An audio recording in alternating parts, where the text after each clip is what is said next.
Madame la ministre, c'est un immense plaisir et honneur que vous êtes parmi nous aujourd'hui.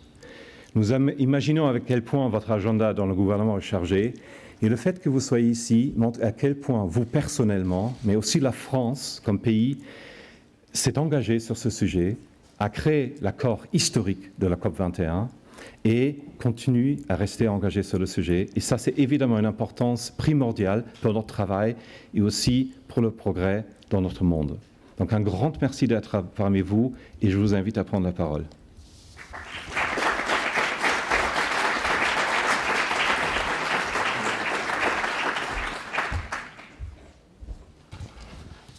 Monsieur le vice-président de la Task Force, monsieur le directeur général, monsieur le secrétaire général adjoint de l'OCDE, madame la conseillère spéciale de Michael Bloomberg pour la Task Force, Marie Shapiro. Je crois que ça ne marche pas, peut-être? Si. Cher Jean Jouzel, mesdames et messieurs, d'abord, je voudrais vous dire que, en tant que présidente de la COP 21, le sujet qui est abordé aujourd'hui est absolument crucial et je dois dire même que le moment est particulièrement bien choisi puisque nous sommes à quelques semaines de la COP 22. Il est bien évident que la question de l'engagement des milieux financiers sont absolument décisifs pour mesurer l'efficacité de l'application de l'accord de Paris. Et c'est pour ça que j'apprécie vraiment que la Task Force sur le reporting climatique du Conseil de stabilité financière se réunisse aujourd'hui à Paris, dans la capitale qui a accueilli la COP 21. Je remercie le groupe AXA d'accueillir cet événement public pour partager vos réflexions sur le sujet. Et d'ailleurs, je rappelle qu'il y a quelques jours, au sommet du G20 à Hangzhou en Chine, pour la première fois, les chefs d'État et de gouvernement ont appelé le système financier à encourager la transformation verte de nos économies. Alors, je voudrais vous dire plusieurs choses. D'abord, l'engagement du secteur financier est indispensable à l'application et au succès de l'accord de Paris sur le climat. Et donc, sans l'engagement du secteur financier, nous ne réussirons pas à rester en dessous des 3 degrés et même en dessous des 2 degrés, puisque tel est l'objectif de l'accord de Paris sur le climat. Deuxièmement, je pense aussi que le monde des affaires et le monde financier doivent passer à la vitesse supérieure. Je vais vous faire quelques propositions. Et enfin, je pense que les instruments réglementaires obligatoires doivent être complétés par des instruments de nature volontaire. Et en conclusion, je vous dirai comment je vois les 4 défis à relever pour le verdissement de la finance. Alors, premièrement, l'engagement du secteur financier est indispensable au succès de l'accord de Paris. Vous savez qu'aujourd'hui, je suis dans le combat de la ratification. Nous avons eu des bonnes nouvelles récemment avec les États-Unis d'Amérique et l'Inde qui ont ratifié. Nous sommes en train d'accélérer, mais nous ne sommes pas encore aux 55 États représentant 55% des émissions de gaz à effet de serre. L'Europe est en train d'accélérer son processus, ça n'est pas facile. C'est plus difficile de se mettre d'accord à 28 que tout seul, avec soi-même. Donc un peu d'indulgence pour l'Europe, mais quand même, ils doivent être au rendez-vous parce que je considère que la COP 21 s'est tenue sur le continent européen et que la COP doit être au rendez-vous avant la fin de l'année sur la ratification. Et le Parlement européen va d'ailleurs sans doute avancer sa date de ratification. La France, bien évidemment, fait son devoir. Nous avons ratifié en mars dernier. Il y a aussi également la Hongrie et l'Autriche, mais il reste les 28 pays. Et je reviens d'une visite au président en exercice de l'Union européenne pour essayer également de le mobiliser. Donc ça, c'est la responsabilité des États. Le deuxième pilier de l'accord de Paris, c'est ce qui fait sens de votre réunion aujourd'hui, c'est l'engagement des 100 milliards de dollars pour agir contre le réchauffement à l'horizon 2020-2022. Et par conséquent, les investisseurs doivent assumer leur part de respect des engagements, dans leur propre intérêt d'ailleurs. Or, j'ai identifié pas moins de 15 initiatives ou coalitions d'investisseurs internationaux qui se sont mis en place depuis la COP 21, auxquelles nous avons d'ailleurs encouragé cette mise en place, qui représentent plusieurs milliards de dollars, qui s'engagent à réduire leur empreinte climatique. Mais quand je regarde d'un peu plus près l'ensemble des membres de ces 15 coalitions, j'observe que seuls quelques-uns se fixent des objectifs quantitatifs de réduction des émissions Et j'observe également que plus de la moitié des 500 plus grands investisseurs mondiaux ne prennent pas encore en compte le changement climatique et leur exposition à ce risque. Et donc, je le dis, c'est clairement insuffisant. Je leur ai d'ailleurs écrit à chacun d'entre eux pour qu'ils fassent mouvement d'ici la fin de cette année. C'est pour ça, je l'affirme ici, les milieux financiers, le monde des affaires doivent passer à la vitesse supérieure. Alors, il y a deux façons d'accélérer, les actions obligatoires et les actions volontaires qui permettent d'atteindre une évolution gagnante-gagnante, win-win. La France veut jouer un rôle moteur sur ces deux piliers. La présidente de la COP que je suis s'est fortement engagée dans cet objectif. D'abord, sur le plan français, j'ai fait voter, vous le savez, la loi de transition énergétique pour la croissance verte et j'ai rendu obligatoire dans l'article 173 de cette loi, qui est maintenant connue sur la scène internationale, nous sommes le premier pays au monde à avoir imposé la publication par les investisseurs des informations relatives à leur contribution aux objectifs climatiques et aux risques financiers associés à la transition énergétique et écologique. Et je dois dire qu'ils sont très allants, qu'ils se prennent au jeu et qu'ils avancent. Je vais vous dire comment.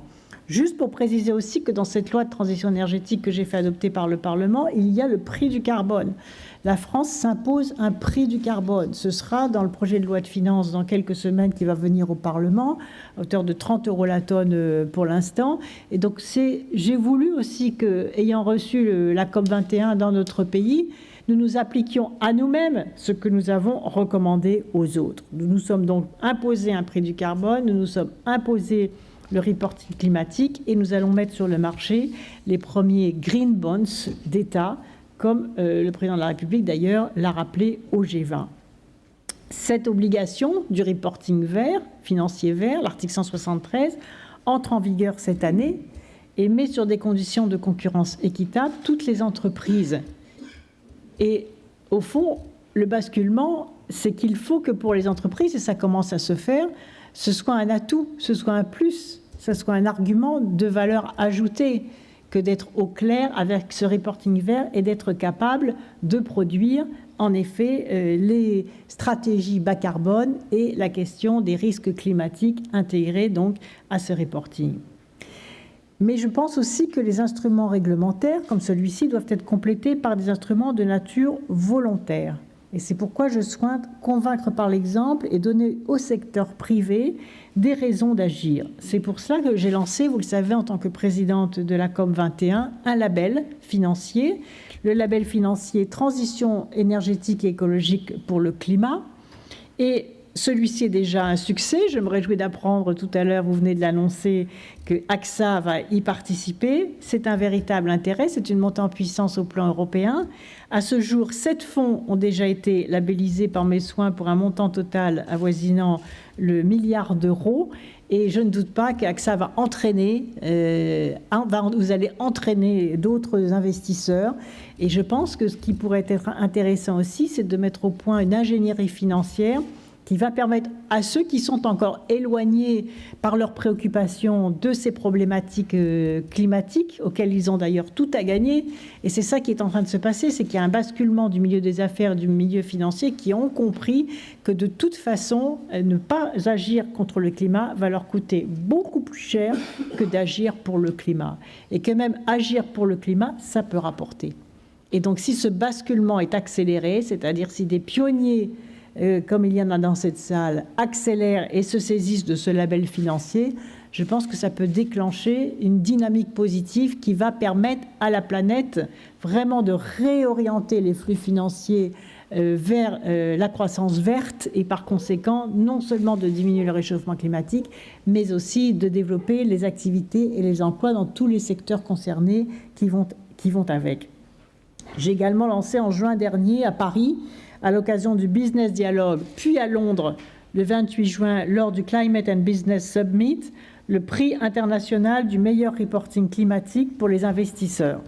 Il récompensera à l'automne les meilleures pratiques pionnières, ce qui aura pour conséquence de favoriser l'émulation, et je transmettrai ensuite à la COP22 la création de ce label, de ce prix international du meilleur reporting climatique qui pourra donc avoir lieu ensuite régulièrement. Les instruments de financement alternatifs ne sont pas oubliés, car ils peuvent en effet démultiplier les financements au niveau territorial, qui sont également des échelons clés, que ce soit les villes, que ce soit les territoires, que ce soit les régions, pour apporter des réponses aux défis climatiques. Et c'est pour ça que pour compléter cette gamme d'outils, un label sur le financement participatif pour la croissance verte est en cours d'élaboration. Enfin, je le disais tout à l'heure, j'ai fait en sorte, et j'ai réussi à convaincre le ministre des Finances, qui au départ n'y était pas tout à fait favorable, mais ensuite qui a été très aidant, de faire en sorte que la France soit le premier pays à émettre des obligations d'État vertes, les Green Bonds.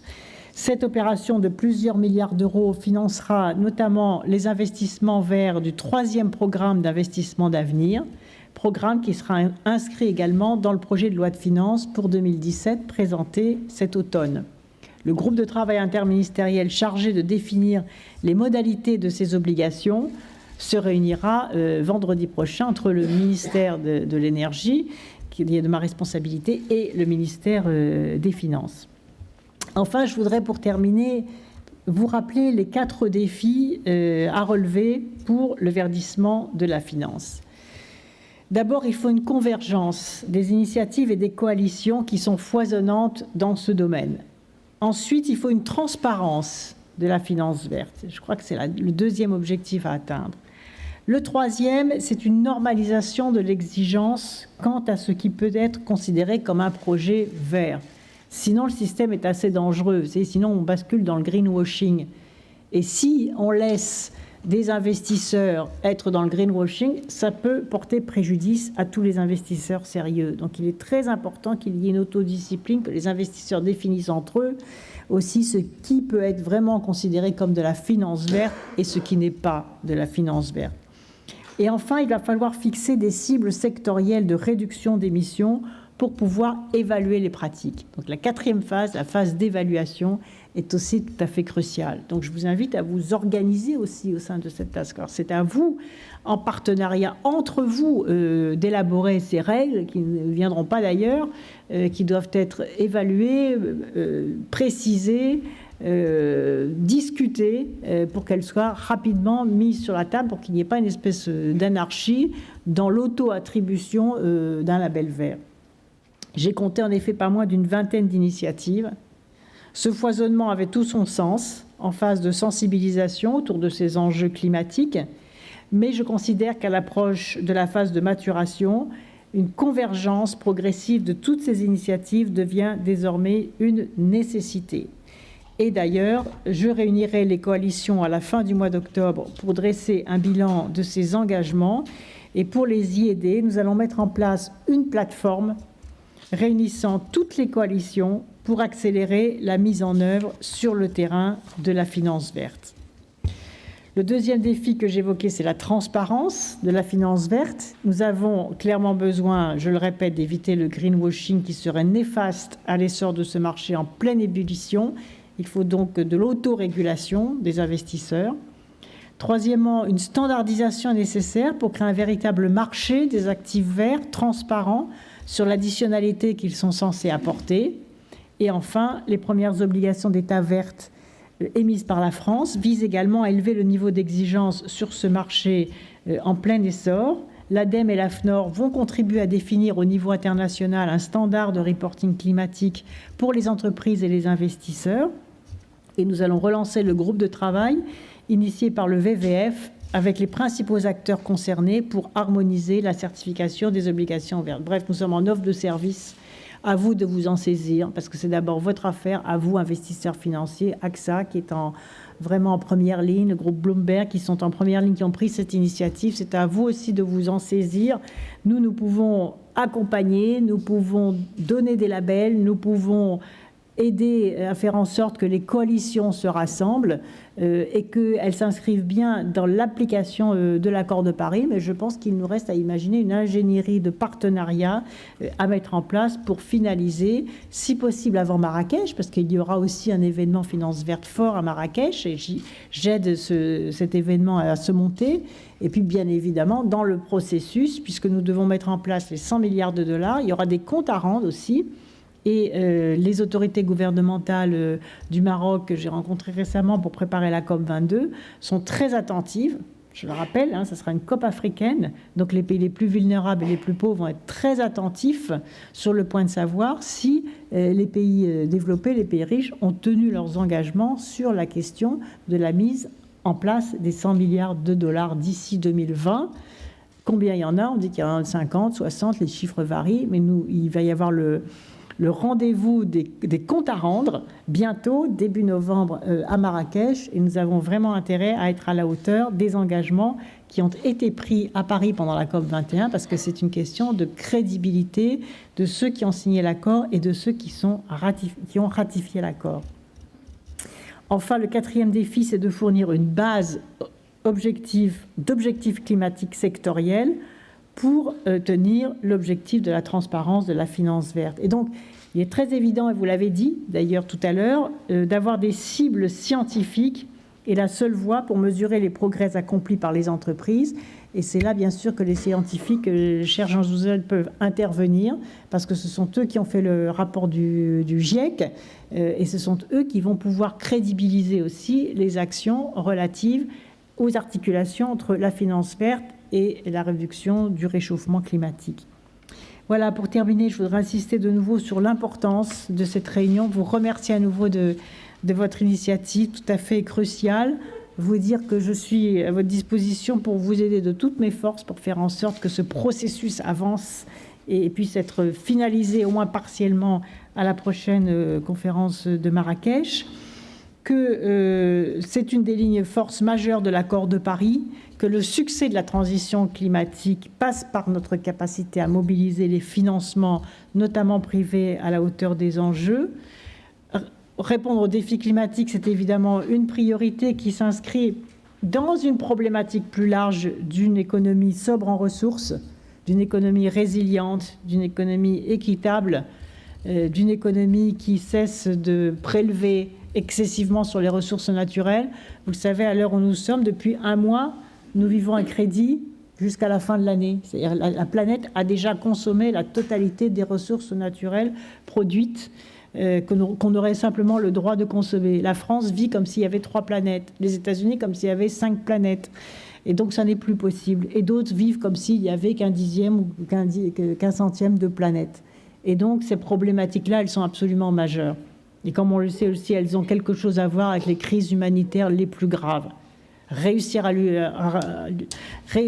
combat pour le climat, c'est aussi un combat contre les crises humanitaires les plus graves, que ce soit les crises alimentaires, que ce soit les crises liées aux phénomènes climatiques extrêmes, que ce soit les crises sanitaires avec l'émergence de nouvelles maladies, que ce soit les crises des migrations massives de la misère, notamment les migrations sud-sud.